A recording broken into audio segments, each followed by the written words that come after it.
Ni impanuka ikomeye ibaye ubwo iyo modoka y'umweru mubona igaramye aho ngaho ikubiswe n'iyo ngiyi yindi y'ikamyo, aho yari yisanze ku muhanda iparitse. Abantu benshi bakaba baje bavuga ko uyu mushoferi amuhohoteye cyane ko iyo modoka n'ubundi yari irimo abandi bantu. Ubwo bivuze ngo hari icyo yakoraga aho ngaho ku muhanda, kuko ni umuhanda ushamikiye kuri uyu wa kaburimbo usanzwe uri nyabagendwa. Ubundi iyi mpanuka itewe n'iki nyirizina, cyane ko ibi ngibi biba byatumye mpita mbikurikirana neza cyane kugira ngo wowe uze gusobanukirwa neza uko ibi byose byagenze. Nta kindi usabwa usibye gukomeza ukabana nanjye tukaza kugirana ku musozo w'iyi nkuru, wabashije gusobanukirwa icyateye iyi mpanuka ndetse n'aho yabereye. Abayiguyemo bose ndaje mbakubwire, n'abakomerekeye muri iyi mpanuka. Ni mu kanya gato, nturambirwe kuko ntago mba ndi bugutindire. Reka mbwire na wa wundi ukigera kuri uyu muyoboro wa YouTube channel rwo bwa mbere akaba atarakora subscribe, nadusubscribinge hakiri kare kuko kutabikora ni igihombo kuri we, kandi ntekereza ko kubana nanjye ari umugisha ukomeye. Njye tugiye kubana muri aya makuru, nkaba nitwa Charles OG, umuhungu w'Imana.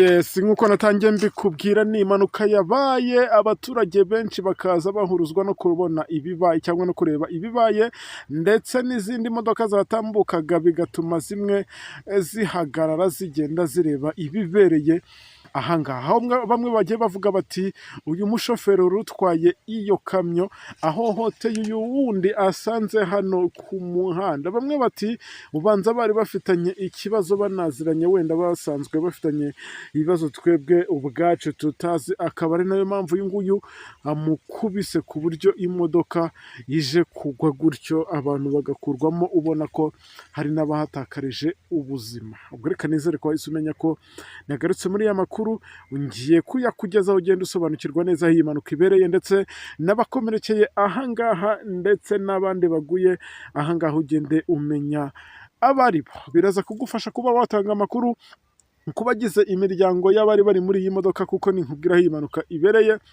uraza gusanga byibuze unahazi muri rusange, ugende umenya icyo gukora. Reka nanone mbwire na wa wundi ukigera kuri uyu muyoboro wa YouTube channel rwo bwa mbere kudusubscribinga cyangwa se gukora kuri iryo jambo ryanditseho sabone, bitewe n'uko abibyita, ariko kandi ntagenda adakoze kuri kariya kantu k'inzogera kamufasha kwakira notification buri uko twaprodinze inkuru cyangwa buri uko dushyizeho inkuru.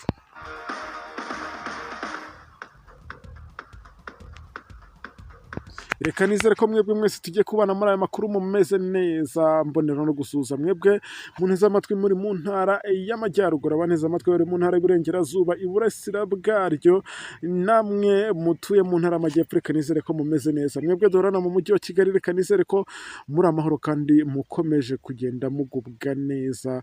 Murabizi ko mbakunda, kandi namwe murabizi ko ibintu byose mba nabateguriye biba birimo ukuri kwinshi. Bityo rero ntuze kuntenguha ngo utsige muri aya makuru njyenyine, cyangwa se ukore rya kosa ryo kwihutisha video tutageranye ku musozo wayo, kuko hari byinshi mba ndibukubwire kandi by'ingenzi kuri wowe. Bityo rero ntiza umwanya wawe, ni iminota mike turi bumarane, ngende nkubwira aho iyi mpanuka ibereye, ugenda usobanukirwa neza uko ibingibi bimeze n'uko byagiye bigenda muri rusange. Iyi mpanuka ibaye nyuma y'uko twari tuvuye ahandi hantu habereye indi mpanuka, ngira ngo iyo nkuru nayibagejejeho ubwo abari bavuye gushyingura bari muri kwasiteri bari bakodesheje, n'ubundi nabo bagize batya bakora indi mpanuka. Ariko ibiri kugenda bibera muri iyi mihanda wagize ngo ntibiri kugenda bitwereka ko isi igenda igera ku musozi, cyangwa se turi kugenda tugera muri bya bihe byavuzwe na Pawulo, nk'uko yagiye abigaragaza mu nyandiko ze muri Bible. Ubwo abizera ibigendanye n'iyobokamana, ubwo abo ngabo bahita babyumva neza cyane, kuko tekereza umuntu avuye gushyingura uwe, noneho nawe akoze impanuka. By'umwihariko twagiye tubona ko abo ngabo bakoze impanuka iyo modoka aho yaje kugwa abantu b'abaturage twagiye tuganira, ubwo ndi kugenda avuga mbwira wowe utabashije gukurikira iyo nkuru, bagiye batubwira ko ngaho hantu hashobora kuba hari amagini, kuko ubonye ukuntu iyo modoka yaguye biratangaje, ni ibintu biteye ubwoba ndetse ni n'ibintu udashobora kwiyumvisha wowe ubwawe. Gusa ubwo niba utakurikiye iyo nkuru uze kujya aho hasi mba nagiye nyishyiramo kugira ngo uze kugenda ubikurikirana neza cyane, nawe uze kwirebera iby'impanuka ziri kugenda ziba mu muhanda cyangwa se muri iyi mihanda. Iyi mpanuka ndabizi uri kwibaza uti ibereye he? Aha ngaha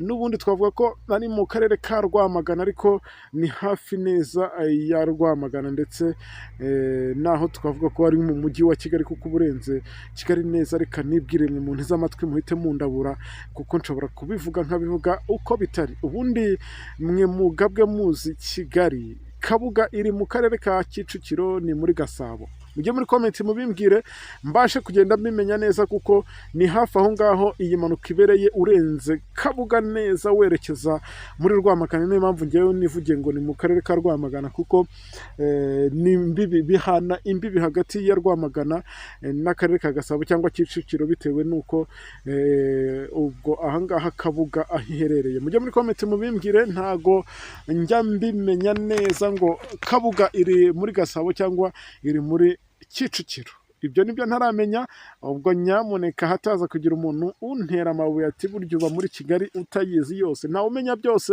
ni nayo mpamvu mba mbiyambaje mbabwira nti mujye muri komenti mumbwire uti Kabuga iba aha n'aha. Rero aha ngaha ni ahasanzwe haparikwa amakamyo, cyane ko hari n'undi muhanda ushamikiye kuri iyi kaburimbo. Twagiye tubibona neza ko uyu mushoferi yari aparitse aho ngaho, ahubwo birashoboka ko yahaparika agiye kugira utwo yikemurira, cyangwa se agiye wenda no kwihagarika aho hafi aho ngaho. Iyo modoka yaturukaga aho ngaho akaba ari naho yaje guhita inamukubitira, cyane ko twagiye tubona ko uyu mushoferi ashobora kuba yabikoranye ubugome, kuko urebye ukuntu yamukubise. Ntago uyu nguyu yaraparitse nabi wenda ngo yaparitse mu nzira, oya, ubwo ikosa twagiye tubona ko ryakozwe n'uyu mushoferi wari utwaye iyi kamyo. Polisi ikaba yaje ireba uko bigenze, rero ikabasha gukuramo abari aha ngaha, cyane ko byagiye binagorana gukuramo abantu bari muri iyi modoka. Twagiye tubibona neza ko ari ibintu byagoranye. Gusa muri abo ngaba bari muri iyi modoka, umwana umwe niwe wahise watakariza ubuzima. Yo disi, murumva ko bibabaje. Ubwo ni imodoka yari irimo umuryango wose. Reka dukomeze kwihanganisha uyu muryango, ndetse uyu nguyu wari utwaye iyi modoka yashatse kwirukanka, ariko inzego z'umutekano zahageze ati baburetse ibyo ukoze nawe urabibona ko ari amakosa, uragerageza kwirukanka turari kubikamo. Ubwo birumvikana ko nawe ibyo akosa bizi ko yakosheje, kandi polisi nta munsi itabwira abantu batwara ibinyabiziga igihe ukoze impanuka rwose, waba uri mu ikosa cyangwa utari mu ikosa, ikintu cyo gukora ikosa ryo kwirukanka ni ikiyongera kuri ibyo bindi uba wakoze, kuko ni ibintu bihanwa n'amategeko. Uyu nguyu nawe yaje guhita atabwa muri yombi, dutegereje icyo ubutabera bugomba gukora. Abandi bakaba bahise bajyanwa kwa muganga, bakaba bari kwitabwaho kugira ngo baze kugenda babona ubutabazi, kugira ngo amagara yabo yongere kuba mazima. Uwitabye Imana we yagenye. Reka dukomeze kuvuga ngo Imana imwakire mu bayo, ndetse uyu muryango nawe ukomeze kwihangana. Ubwo bikaba byaturutse ku burangare bw'uyu mushoferi wari utwaye iyi kamyo, ndetse akaba yabikoreye ubwende. Nyirabashime kandi mwakoze kubana nanjye, Imana ibaho umugisha. Tuze gusubira mu kuri yacu ari imbere, njye mvuga kuri mikoro nitwa Sharire OG. Asante sana.